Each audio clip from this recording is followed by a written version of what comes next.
Cette émission a été rendue possible par nos partenaires du jour, le CNC, France Digital et Back Market. Un grand merci à eux. Et je vous propose que sans tarder, nous accueillions sur ce plateau notre invité politique cette semaine, le ministre de l'Industrie, Roland Lescure.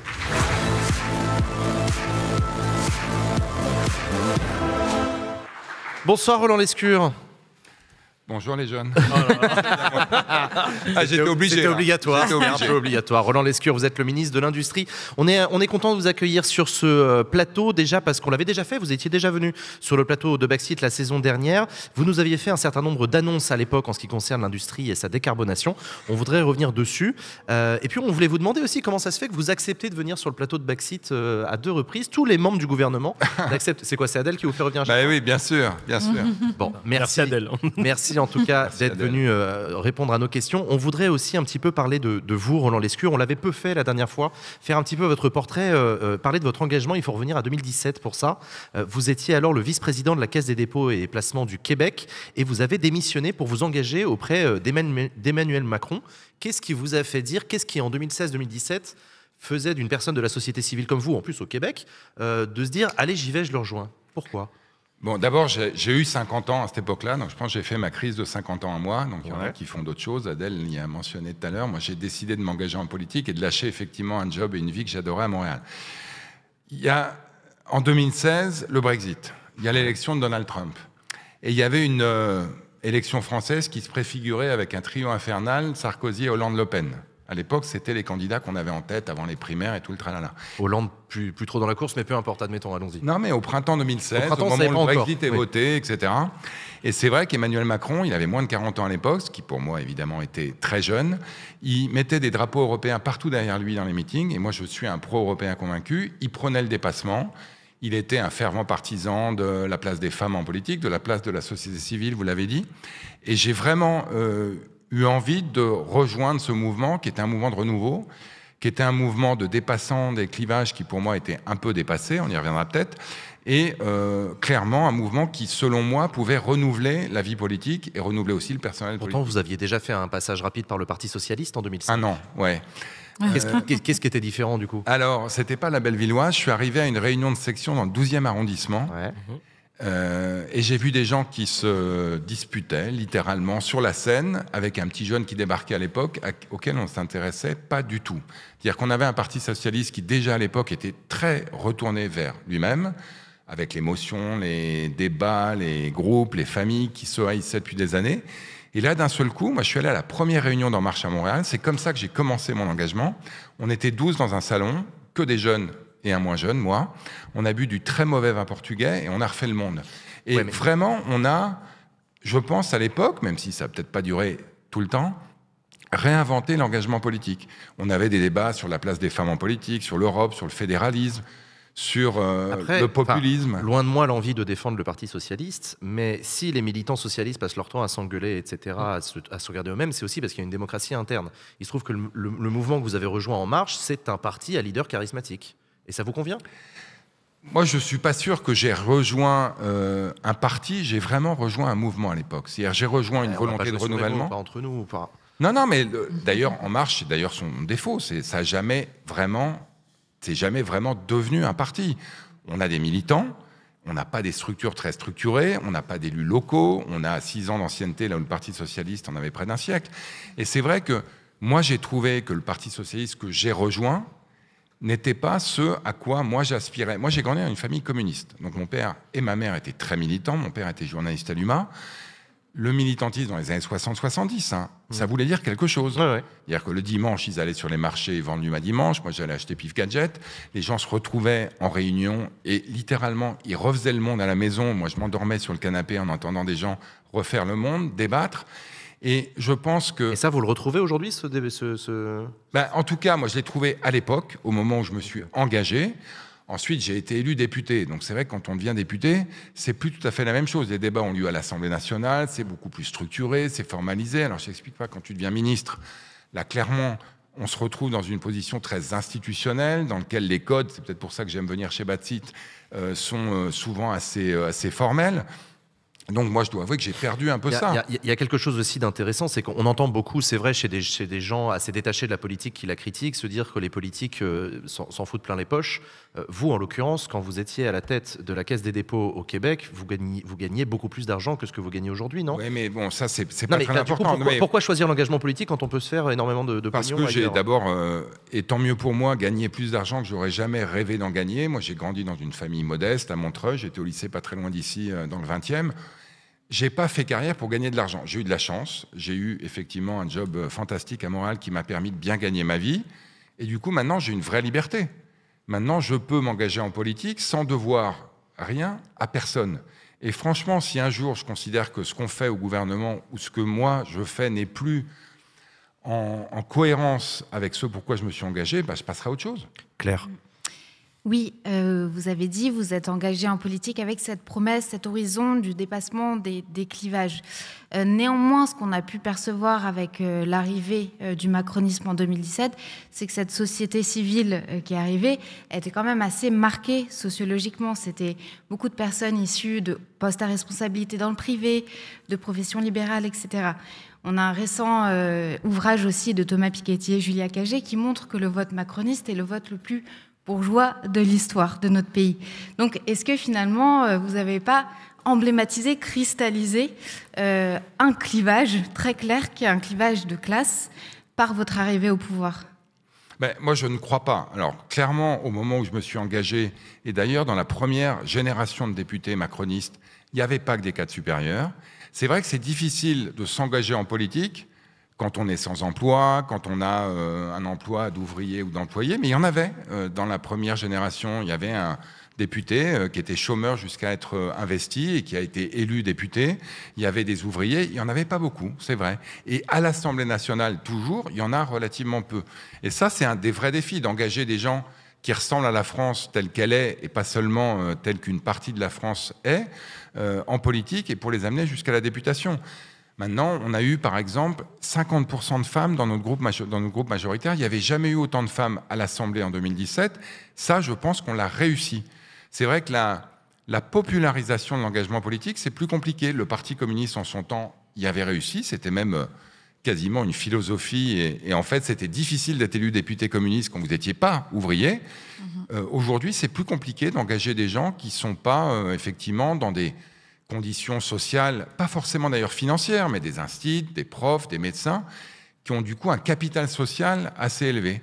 Et c'est vrai que c'est plus compliqué d'attirer des gens vers ça, et il faut le faire. Moi, j'ai grandi en banlieue, j'espère, et en tout cas, je passe beaucoup de temps quand je suis ministre de l'Industrie à me balader en France, dans les territoires, dans les quartiers et dans les campagnes, parce que je souhaite montrer qu'en tout cas, le politique, il doit être auprès des gens, et il est là en tout cas pour les représenter. Donc même si sociologiquement, aujourd'hui, je ne représente pas la France moyenne, c'est sûr.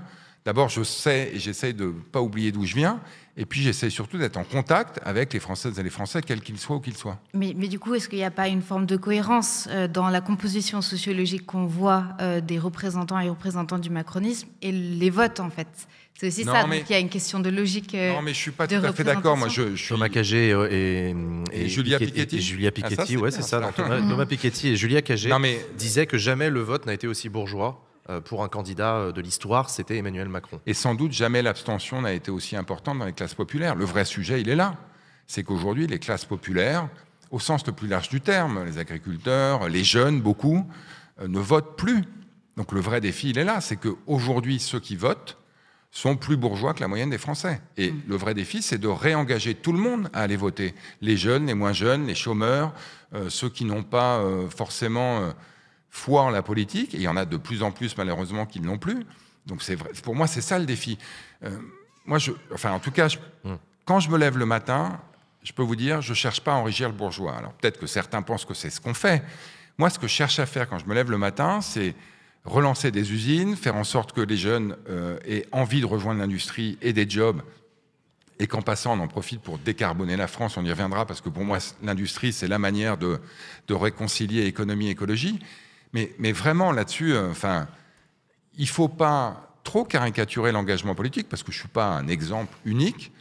Les politiques, d'où qu'ils viennent, quand ils s'engagent en politique, Et je pense aujourd'hui, plus qu'il y a 20 ans, il y a 30 ans, on en prend un peu plein la gueule. Alors je ne veux pas me faire plaindre, mais quand on s'engage en politique, il faut quand même en avoir envie, et envie plutôt, je pense, de servir l'intérêt général que l'intérêt particulier. Monsieur le ministre, on a des points communs. On en a beaucoup. Bon, au-delà d'être banlieusards à la base tous les deux, on a rejoint le Parti socialiste tous les deux. On l'a quitté aussi tous les deux. Est-ce que vous l'avez quitté pour les idées ? Non, vous l'avez quitté parce que c'était le fonctionnement qui vous plaisait pas. C'était en 2005, j'y ai passé même pas un an. Ok. Donc j'ai même pas eu le temps. TCE à l'époque. C'était pas la meilleure époque. On va dire que vous vous êtes rapproché d'un parti de gauche pendant un an. On a un point commun, on défend tous les deux la légalisation du cannabis. Non, mais je le dis haut et fort. Et je salue Gérald Darmanin en le disant. D'accord. On soutient tous les deux les statistiques ethniques que vous dites indispensables, et je suis d'accord avec vous. Ma question, elle est simple. Qu'est-ce que vous foutez encore dans un gouvernement de droite ? Bon, d'abord, je ne pense pas que ce gouvernement soit de droite, même si certaines figures emblématiques, dont une que vous venez de citer, en sont issues. Je vais me permettre, monsieur le ministre, juste de compléter peut-être la question, parce que c'est vrai qu'elle était peut-être un petit peu facile. Vous parliez tout à l'heure de ces classes populaires qui ne vont plus aux urnes, et je fais le constat et l'analyse, et peut-être que c'est propre à moi, que l'action des gouvernements successifs d'Emmanuel Macron continue d'éloigner ces classes populaires des urnes. Donc, qu'est-ce que vous foutez encore une fois dans ce gouvernement ? Parce que tant que je pense que je peux changer les choses dans le bon sens, je continuerai à le faire. Aujourd'hui, un de mes gros sujets, par exemple, c'est la lutte contre les discriminations. Et j'avais écrit qu'effectivement, une des manières de le faire, c'était de reconnaître, ce qui est encore un tabou en France, c'est qu'il y a du racisme, il y a des discriminations, et qu'une bonne manière de le reconnaître, c'est de le mesurer. Et notamment dans l'entreprise, dans l'industrie. Parce qu'aujourd'hui, il y a 7% de chômage en France, on n'a jamais connu ça depuis 30 ans, mais il y a encore des quartiers dans lesquels il y a 15, 20, 25%. Eh bien, moi, je pense que le rôle de ministre de l'Industrie, c'est d'essayer de donner envie aux jeunes de rejoindre l'industrie, de leur fournir des formations, de les accompagner, pour qu'ils trouvent un job, ils aient une carrière, et que ce job et cette carrière ne soient pas liés ni là d'où ils viennent, ni de leur origine personnelle, sociale, ethnique ou religieuse. Et moi, tant que je pourrais porter cette voix au sein d'un gouvernement dont je continue à penser que c'est un gouvernement progressiste, républicain, anti-extrême, je continuerai à le faire. Moi, je n'ai à rougir d'aucune mesure qui a été prise depuis 6 ans et demi. J'ai été député pendant 5 ans et ministre depuis 1 an et demi. Est-ce que ça veut dire que je suis 100% d'accord avec tout ce qui a été fait ? Non. Est-ce que ça veut dire que demain, je voterai tous les articles du projet de loi immigration tel qu'il est sorti du Sénat ? 3 fois non. Mais est-ce que pour autant, ça veut dire que entre ce que j'ai fait quand je suis rentré au PS, c'est-à-dire je rentre un an, je me dis ils sont fous, je m'en vais, ou maintenant que j'y suis, je vais essayer de continuer à travailler pour améliorer les choses, pour moi c'est l'option 2. Et je ne le ferai pas toute ma vie. J'ai eu une vie avant, j'aurai une vie après, mais tant que j'y suis, j'essaye modestement de contribuer à la cause. On va parler de décarbonation de l'industrie. On en parlait avant que vous arriviez sur ce plateau, quand on parlait des sujets d'actualité. On parlait du fait que les États qui vont se réunir à Dubaï pour la COP28 ne sont pas au rendez-vous de leurs engagements climatiques. On se dirige vers une planète invivable. Au cours du Salon des maires, là, vous avez signé des contrats de transition des 50 sites industriels les plus polluants français. On en avait déjà parlé quand vous étiez venu sur le plateau de Backseat, mais expliquez-nous, c'est quoi cette histoire de contrat ? Comment est-ce qu'on contractualise la baisse des émissions de gaz à effet de serre ?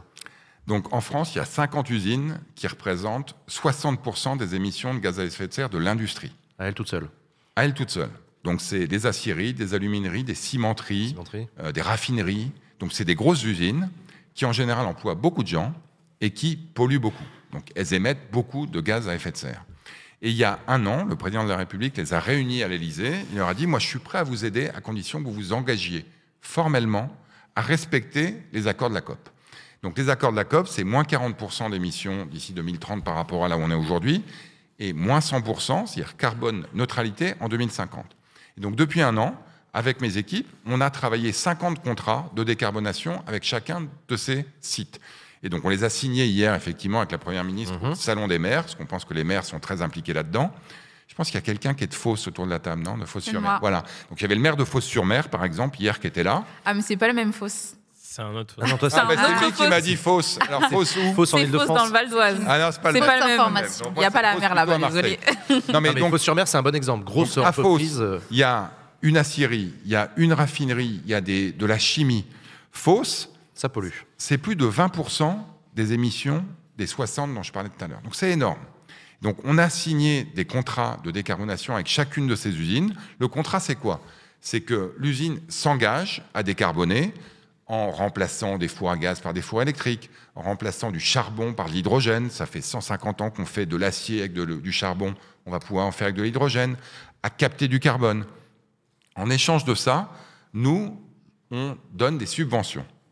Et donc des subventions qui vont permettre d'accompagner les investissements. C'est beaucoup d'argent. Pour vous donner un ordre de grandeur, Arcelor à Dunkerque, ils vont devoir dépenser 2 milliards pour décarboner d'euros. Et nous, on est prêt, sur ces 2 milliards, à en subventionner 800 millions. Donc c'est beaucoup d'argent. Et donc pour s'engager sur cette voie-là, on est vraiment dans le donnant-donnant. Ça veut dire que s'ils ne font pas ce à quoi ils sont engagés, l'argent, ils ne l'auront pas, ou on leur reprendra. Mais à l'inverse, s'ils font ce à quoi ils sont engagés, et donc si 2030, moins 40%, 2050, zéro, on aura gagné au change parce qu'on aura réussi à décarboner l'industrie. Claire ? Oui, il y a des analyses très intéressantes, notamment d'une économiste qui s'appelle Anne-Laure Delatte, dans un livre qui s'appelle « L'État droit dans le mur », qui décrit la manière dont l'État, en fait, n'est pas inactif dans l'économie. Il subventionne massivement, même de plus en plus massivement des entreprises, mais que la spécificité, c'est que justement, il n'y a pas de contrepartie, on ne dirige pas finalement l'investissement public.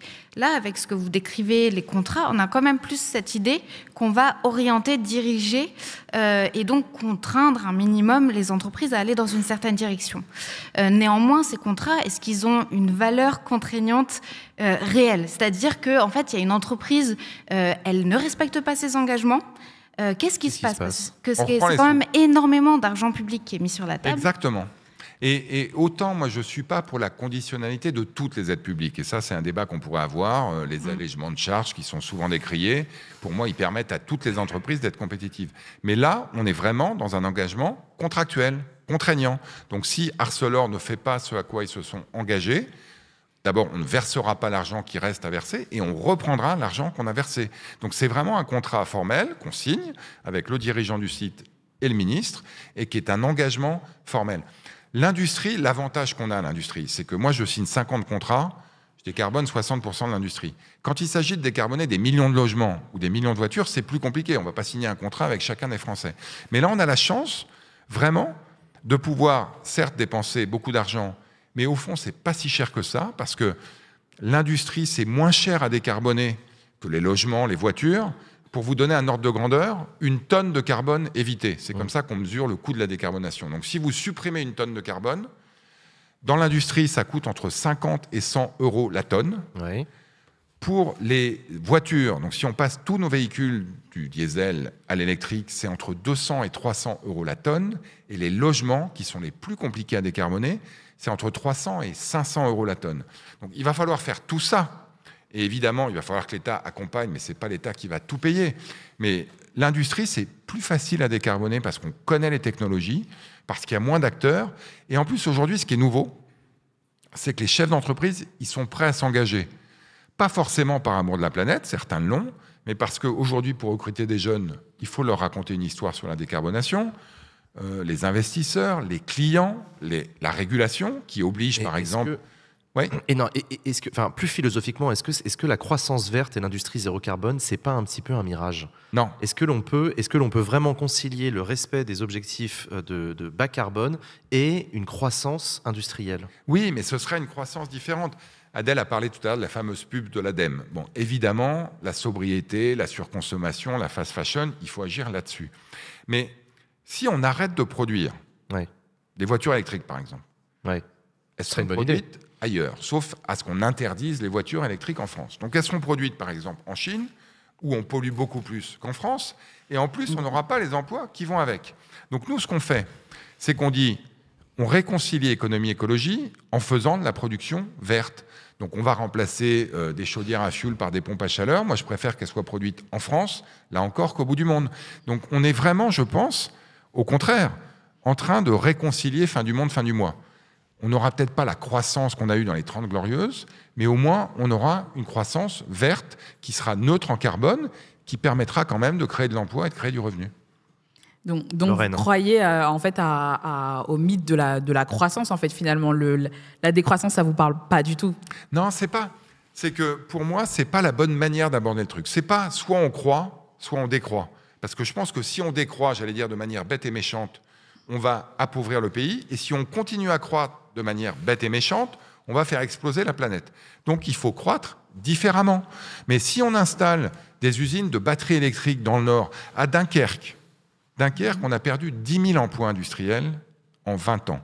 Grâce à ce qu'on est en train de faire à Dunkerque, donc la décarbonation de l'industrie et les batteries électriques, on va créer 20 000 emplois industriels. Donc oui, à Dunkerque, dans 10 ans, si tout va bien, on aura 20 000 emplois de plus et on aura 0 carbone. Moi, je préfère ça à dire, ah, tant pis, les jobs, ils seront ailleurs, on va décroître et tout va bien se passer parce que ça ne se passera pas bien si on décroît de manière bête et méchante. Est-ce que ça veut dire qu'il faut mieux consommer? Est-ce que ça veut dire qu'il faut mieux réguler la fast fashion? Évidemment, mais ça ne suffira pas. On en parlait au moment du Covid, c'était le grand thème de la réindustrialisation au moment du Covid, le jour où la France s'est retrouvée à se rendre compte qu'on était infoutus de fabriquer nous-mêmes des masques en papier pour se protéger les uns les autres. Où est-ce qu'on en est de la réindustrialisation du côté des produits de santé? Alors, on avance. On sait que on a eu des tensions sur le paracétamol, sur l'amoxicilline l'année dernière, de moins en moins en fait, parce qu'on a reconstitué des stocks, on a rapatrié de la production, mais on est en train de relocaliser ce qu'on appelle des médicaments essentiels. Donc le président était en Ardèche en juin, il a annoncé 10 nouveaux médicaments dès 2024 qui seront relocalisés en France. On en a 25 qu'on a identifiés qui doivent être relocalisés. Tout à l'heure, j'étais à Chartres avec le président de la République, Novo Nordisk. Oui, c'est ça, c'est une entreprise, Novo Nordisk. Une énorme entreprise danoise qui est déjà installée à Chartres depuis 60 ans et qui a annoncé aujourd'hui 500 emplois, 2 milliards d'investissements pour accroître leur production. Donc quand on dit « Choose France », la France est attractive et tout, c'est aussi pour ça. Parce que moi, je préfère que le Danois, ils produisent, donc c'est des produits contre le diabète qu'ils produisent en masse en France, je préfère qu'ils les produisent en France qu'ailleurs. Malek? Alors, il y a une liste de médicaments qui est beaucoup plus longue encore que ça. On manque de cortisone aussi, qui est l'anti-inflammatoire qui est le plus prescrit. On manque d'énormément de médicaments. La pénurie des médicaments en 2018, ça concernait environ 700 médicaments, selon l'Agence nationale de la sécurité du médicament. Aujourd'hui, on en décompte 3700 sur les chiffres de l'année dernière. Je le conçois. La députée Rabault a parlé cette semaine lors des questions au gouvernement de cette vente de l'usine annoncée par Sanofi, qui produit à 70%, donc c'est pour ça que vous allez nous éclairer, qui produit à 70% dans notre pays du paracétamol. Donc, est-ce que Sanofi souhaite se barrer? Ça, c'est un. Et deux, c'est quoi là, les actions concrètes? Parce que, pour le coup, là, les pharmaciens et les organisations qui les représentent souffrent tout autant que les médecins. Oui. Alors, je ne voudrais pas affoler la Bellevilloise, il n'y a pas 3700 médicaments en pénurie.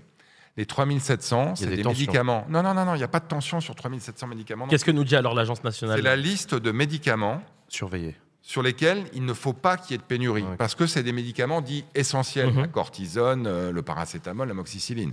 Et parmi ceux-là, il y en a sur lesquels il y a des risques de tension. Et c'est ceux-là qu'on relocalise. Donc on en a identifié 25, il y en a sans doute plus. On va continuer à faire le travail. Mais un médicament qui n'est pas produit en France, mais qui est produit en Allemagne, on ne va pas en manquer. Le risque, c'est quand il est produit au bout du monde, dans un seul pays, et qu'on l'a vu pendant la Covid, ce pays, en gros, ferme les frontières pour des raisons sanitaires. Alors après, sur Sanofi. Sanofi n'a pas non plus annoncé, et heureusement parce qu'ils m'auraient entendu, qu'ils allaient fermer l'usine. Qu'est-ce qu'ils ont annoncé, en revanche, c'est important parce que moi, je les attends en tournant là-dessus. C'est qu'ils allaient couper l'entreprise en deux. En gros, les médicaments innovants, ceux d'avenir, et les médicaments traditionnels. Le secteur grand public, c'est ce qu'ils ont annoncé. Le paracétamol, etc. Et donc, ils ont dit là-dessus, on va créer une entreprise, on va investir, etc. Et pour l'autre, on va la maintenir. Moi, ce que je veux... On va la maintenir, monsieur le ministre? C'est ce qu'ils nous ont dit. Je peux vous dire que Sanofi touche beaucoup d'argent public et que, évidemment... Et pas qu'un peu. Non, mais oui, mais attendez, qu'on finance de l'innovation en France et qu'on finance de la relocalisation de médicaments en France, moi, ça me semble normal. Mais là encore, on est dans le donnant. Ça nous revient. Claire. Donc, cette question, en fait, de la relocalisation et du renforcement des secteurs stratégiques pour notre économie, elle est apparue de manière très très forte avec la pandémie. Et elle continue avec la crise climatique et la crise énergétique aussi liée au conflit en Ukraine. Mais est-ce que tout ça, ça ne nous interroge pas finalement sur ce prisme globalisé de la compétitivité où en fait on a créé des chaînes de production immenses, mais qui du coup rendent les économies extrêmement vulnérables aux crises, aux chocs, et on sait que les crises et les chocs vont se multiplier. Donc tout à l'heure aussi, quand on parlait de la croissance verte, du coup, et du fait qu'il faut rester compétitif. Mais est-ce que finalement, c'est tout ce cadre de pensée-là qu'il ne va pas falloir revoir? Est-ce que ce n'est pas un peu plus profond que ça, la question de la transition écologique, que juste une question technique de décarbonation et de relocalisation de quelques secteurs? Non, mais d'abord, ce n'est pas que technique. Hein. Pour moi, c'est une révolution industrielle et ça doit être un projet national. La décarbonation, la lutte contre le réchauffement climatique, ce n'est pas qu'une histoire d'ingénieurs. C'est une histoire de politique. Et moi, je suis convaincu que la colère est montée dans les territoires, et notamment le FN, parce qu'on a désindustrialisé, et que quand on crée une usine, on recrée de l'espoir dans des territoires qui n'en ont plus. Et c'est en partie pour ça que je me lève le matin. Maintenant, sur global versus local. C'est vrai que la globalisation galopante qui disait « le monde est plat, il suffit de produire quelque chose quelque part et tout va bien se passer », elle a pris un sacré coup dans la figure avec le Covid, avec la résurgence des conflits. Et donc, le monde est plus plat. Est-ce que ça veut dire pour autant qu'il faut tout rapatrier chez nous? Moi, je ne crois pas. Moi, je crois que le commerce, d'abord, ça peut permettre quand même des échanges entre les nations. Aujourd'hui, au sein de l'Union européenne, c'est quand même une de celles zones du monde où on n'est pas en guerre depuis 70 ans, et c'est en partie grâce au marché unique qu'on l'a fait. Donc moi, je crois aux vertus du commerce. Il ne faut pas que ce soit le commerce à tout prix. Et notamment, il faut qu'on intègre les enjeux environnementaux et les enjeux sociaux dans la production de médicaments, dans la production de textiles. Aujourd'hui, on fait des sweatshirts petits bateaux, des maillots de l'équipe de France de rugby du coq sportif, ou des maillots Puma ou des jeans 1803 en France. C'est pas ça qui domine l'économie du textile. Hein. Non, mais non. L'économie textile, c'est 90% de la fast fashion. Mais ça, c'est quand même en train de changer un peu. Malek. Pour rebondir sur ce que vous dites, on a appris il y a quelques jours, quelques semaines, que sur les produits dérivés de Paris 2024, les Jeux Olympiques que nous accueillerons l'année prochaine, une grande partie de ces produits n'étaient pas fabriqués en France, mais en Chine. Ah, ça rejoint un petit peu ce que... Donc, c'est cool les suites petits bateaux, j'ai envie d'acheter, hein, mais... Non, mais ça, c'est important. Il faut avoir le budget aussi. Hein. Bah ouais. C'est l'histoire de la commande publique. C'est-à-dire, est-ce que la commande publique peut acheter juste parce que c'est pas cher, ou est-ce qu'on peut intégrer des critères environnementaux, des critères sociaux, des critères souveraineté? Donc ça, on l'a fait dans une loi qu'on a votée récemment, qui s'appelle la loi Industrie verte, pour autoriser les acheteurs publics à intégrer des critères, pas seulement de prix, environnement, sociaux, souveraineté. Maintenant, la mascotte, parce que je pense que ce à quoi vous faites référence, c'est la mascotte. C'est vrai que quand on a réalisé que le COJO avait passé un marché comité d'organisation des JO avec des boîtes françaises, mais dont 80% étaient produits en Chine, nous, on a échangé avec eux et avec les boîtes. Et une de ces entreprises, qui fait des doudous en Bretagne, a accepté de doubler. Et donc de dire, moi, je ne vais pas faire 10% en France et le reste en Chine, je vais doubler et en faire 20%. Est-ce que c'est suffisant? Peut-être pas. Du tout. Mais non mais attendez, on a déjà là 2 fois plus de mascottes qui seront faites en France. Elles sont à 45 € de mémoire, alors que celles faites en Chine sont à 35. Donc ça va créer le défi qu'on se dit là. Bah, mais au moins, on prend quelques pas dans la bonne direction, et ça, il ne faut pas l'oublier. Ouais. Lorraine. Tout à l'heure, vous avez parlé justement du FN, enfin du RN maintenant d'ailleurs, et des gens qui, justement parce que leurs territoires sont désindustrialisés, en fait, sont tentés de voter FN. Mais en fait, il y a aussi ce double discours où justement, vous dites que vous êtes un pro-européen, mais en fait, ces gens-là se tournent notamment vers le RN parce que, en fait, ils associent le départ de leurs entreprises à l'Union européenne. Ça, c'est pour la première des choses. Mais aussi, ces personnes se tournent en partie vers le RN parce que y a ce côté, les immigrés vont voler nos emplois. Donc, en fait, qu'est-ce que vous en pensez, en fait, comment vous luttez contre l'extrême droite à votre échelle, parce que vous dites que vous êtes engagé notamment pour lutter contre les extrêmes. D'abord, sur l'Europe, moi, je ne suis pas d'accord avec eux. Donc, il va y avoir des élections européennes. On va en débattre pendant 8 mois. Moi, je considère que l'Europe fait plutôt partie des solutions que des problèmes. L'Europe n'est pas parfaite. Mais aujourd'hui, on a l'euro dans nos poches. Moi, il y a 35 ans, je ne l'avais pas. Et ça crée une Union européenne beaucoup plus fluide. Il y a des gens qui peuvent aller étudier à l'étranger, Erasmus, etc. Moi, je considère que l'Europe est plus forte ensemble que séparée. Et effectivement, je préfère Emmanuel Macron à Viktor Orban ou au monsieur qui a été peut-être pas élu Premier ministre, mais en tout cas qui a gagné les élections hier aux Pays-Bas. Sur le FN, désolé, je ne m'y fais pas, donc le RN. Je pense que l'industrie fait partie des solutions. Deux, je considère que leur rapport à l'immigration est délétère.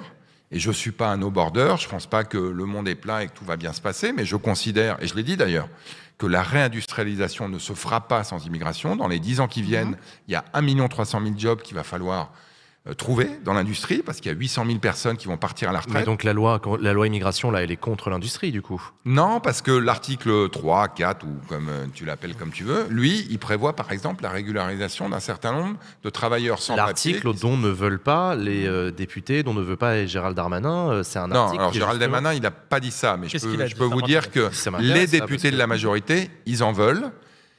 Ce texte arrive à l'Assemblée et que je fais partie des gens, et je pense que je ne suis pas le seul, qui considèrent que cette disposition, elle est importante. Et pas seulement pour des raisons politiques, pour des raisons très concrètes, humaines et personnelles. Vous connaissez sans doute, en tout cas moi je connais des gens qui sont aujourd'hui, qui bossent, Travailleurs sans papier. qui sont intégrés en France et qui n'ont pas de papier et qui, entre guillemets, les méritent. Et moi, s'il y a bien un truc sur lequel je suis convaincu que l'immigration a péché en France, c'est pas du fait de l'immigration, c'est du fait de l'intégration. On a insuffisamment intégré, notamment économiquement, les gens qui sont venus. Et donc ça fait clairement partie des critères pour lesquels, à mon avis, on doit au contraire les accueillir. On vous entend et vous nous dites que la plupart des personnes autour dans ce gouvernement ou au sein de la majorité sont d'accord. Le problème, c'est qu'on est un des rares à vous avoir entendu en réaction à la tribune des députés. Non, c'est pas vrai. Je suis désolé, mais il y a eu... Et si on textait Gérald Darmanin ensemble, parce que j'ai pas l'impression, en fait, entre ce que vous nous dites de sa supposée position et de ce qu'il nous dit, ou de ce qu'il fait fuiter, d'ailleurs, j'ai l'impression qu'il y a un vrai gap. Non, j'ai envie de vous reposer la question du début. Qu'est-ce que vous foutez dans ce gouvernement de droite? D'abord, peut-être qu'en donnant mon opinion, j'équilibre un peu des prises de parole parfois différentes, mais sur ce point-là, franchement, Gérald Darmanin, il n'a pas varié. La première interview qu'il donne, je ne sais plus si c'est au Monde, au Figaro ou à Libé, sur le projet de loi avec Olivier Dussopt, il dit il y aura 2 jambes à ce projet de loi. Il dit il faut être méchant avec les méchants, bon avec les bons. Mais... Et lui, il incarnait une jambe et Olivier Dussopt incarnait une autre jambe. Et oui, et la réalité, c'est qu'aujourd'hui, il porte ce projet. Et je pense que dans les interviews récentes, on peut retrouver des prises de parole de Gérald Darmanin sur lesquelles, là-dessus, il considère, je pense qu'il a même dit après le vote du Sénat, en disant on a gardé un article sur... les métiers en tension et donc notre capacité à leur donner un permis, et qu'il espère que, en tout cas je peux vous dire que les députés de la majorité avec lesquels je parle, ils sont nombreux, que cet article va être rétabli à l'Assemblée nationale. Non, Lorraine. Je suis sceptique, mais elle n'a pas voté encore la loi. Donc, Lorraine puis Claire. Mais là, finalement, comme vous dites, en fait, on parle d'intégration, donc des personnes qui sont déjà sur le territoire. Mais tout à l'heure, on parle des enjeux climatiques qui font qu'en fait, des gens vont continuer de venir, notamment parce que ce n'est pas les seuls enjeux qui font que les personnes viennent. Mais du coup, en fait, vous assumez en fait, de faire une immigration choisie selon vos besoins et les besoins de la France et les autres. Alors, oui et non. J'ai rien contre ça. Et je pense qu'effectivement, aujourd'hui, on cherche des soudeurs, des métalliers, des ingénieurs. Et effectivement, s'il y a des gens qui sont prêts à rejoindre la France sur ce genre de métier, pourquoi pas? 2, il y a quand même l'essentiel de l'immigration aujourd'hui en France, qui est une immigration de devoir. C'est-à-dire c'est des réfugiés qui demandent l'asile. Et ça, ce n'est pas une histoire de besoin, c'est une histoire d'humanité, et ça continue. Et c'est du regroupement familial. Donc ça aussi, c'est une histoire de la France qui fait que quand quelqu'un a rejoint la France et s'y est intégré, il peut faire venir sa famille. Et ça, ce n'est pas une immigration économique. Mais je pense effectivement qu'on va avoir besoin d'une immigration économique. L'Allemagne le fait, le Canada, où j'ai vécu pendant longtemps, le fait. Et ce n'est pas un gros mot. Je veux dire, ce n'est pas ni de l'esclavage moderne. Au contraire, c'est une capacité à... faire un match entre des gens qui veulent venir et des besoins qu'on a. Moi, je trouve ça plutôt louable que les gens viennent sur des jobs qu'ils vont avoir. Claire. Moi, j'ai l'impression que le réel et le vécu concret des politiques d'immigration, et y compris de gestion des demandes d'asile en France, il est un peu plus brutal et violent qu'on a l'impression que ce qui transparaît dans votre parole. Si on regarde ce qui se passe dans les camps, que ce soit à Calais ou à Paris, donc des personnes qui sont là en train de demander l'asile et qui ne sont même pas en CADA, donc en hébergement, parce qu'il n'y a pas assez de CADA, parce que l'État ne met pas assez d'argent. Et là, c'est des violences extrêmement forte de la part de la police, des délogements, etc. Et même quand vous parliez d'intégration, en fait, même dans l'article 3, la durée du titre de séjour qui est associée à cette régularisation, elle est trop courte en fait pour permettre de se projeter dans un pays de manière pleine et entière et pas strictement par le seul travail. Donc encore une fois, en fait, est-ce qu'on est à la hauteur de l'humanisme qui est censé être l'histoire de la France en ce moment? Roland Lescure. Non mais donc il y a l'immigration économique, je pense que j'en ai parlé. Sur les réfugiés. Il y a aujourd'hui beaucoup de demandes d'asile en France, plus qu'il y en a eu dans le passé, en partie provenance de pays où, évidemment, ces gens-là ont vocation à l'avoir, et en partie en provenance de pays où ils n'ont sans doute pas vocation à l'avoir, ce statut de réfugié. Je n'ai pas l'examen des l'examen des titres de demande d'asile se fait sur la base individuelle et pas sur la base de la provenance d'un pays. Bien sûr, mais il y a des pays qui sont réputés comme étant beaucoup plus discriminants vis-à-vis des populations LGBT, vis-à-vis des militants politiques que d'autres. Et c'est vrai qu'aujourd'hui, parce qu'on a un afflux important, on a des procédures qui ne sont pas assez efficaces. Et donc, ça dure trop longtemps. Et donc, les gens se retrouvent dans la mouise longtemps, amenant certains même dans des situations de détresse. Dans ce projet de loi, il y a effectivement des mesures dures, qui est ceux qui n'ont pas vocation à avoir l'asile, on les reconduit chez eux.